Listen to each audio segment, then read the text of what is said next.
ശരിക്കും കുളിച്ചല്ലേ സുധി? ആ മഴയുമില്ല ഒന്നുമില്ല, ആ വെള്ളം നടിക്കുമ്പോ എന്താ അതിന്റെ സുഖം.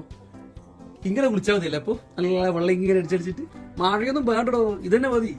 ബൈജോട്ടാ, കിണറ്റിലാണെങ്കിൽ വെള്ളവും തീർന്നു, മോട്ടറിലാണെങ്കിൽ വെള്ളവും കയറുന്നില്ല.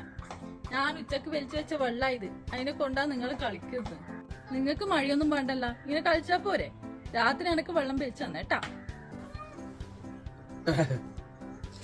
വെള്ളം കയറുന്നില്ല, വെള്ളം നോക്കിയാട്ടെ. കാർമേ കൊണ്ടാണ് ഇന്ന് എന്തായാലും മഴ പെയ്യും. രാത്രി വെള്ളം വലിക്കേണ്ട ആവശ്യമൊന്നുമില്ല. ഞാൻ രാത്രി വരാൻ കുറച്ച് ലേറ്റ് ആവുക. മഴ പെയ്യും, നീ പേടിക്കണ്ട. ഓക്കെ, ഞാൻ കുളിച്ചിട്ട് മെല്ലെ പോട്ടെ. വെള്ളം ഉണ്ടാവുമല്ലോ, നീ വലിച്ച വെള്ളം കുറച്ച് ബാക്കി ഉണ്ടാവില്ല. ഒന്ന് കുളിക്കട്ടെ, ഞാനിട്ട് ഷോപ്പിൽ പോട്ടെ. രാത്രി വരാൻ കുറച്ച് ലേറ്റ് ആവുക, പേടിക്കണ്ട. മഴ എന്തായാലും മഴ പെയ്യും. ഓക്കെ, ഒരു പണി പറയുമ്പോ കണ്ട നൈസായിട്ട് ഒരു ഊരലാണ്. ആർക്കും മനസ്സിലായിട്ടില്ല എന്നാ വിചാരം.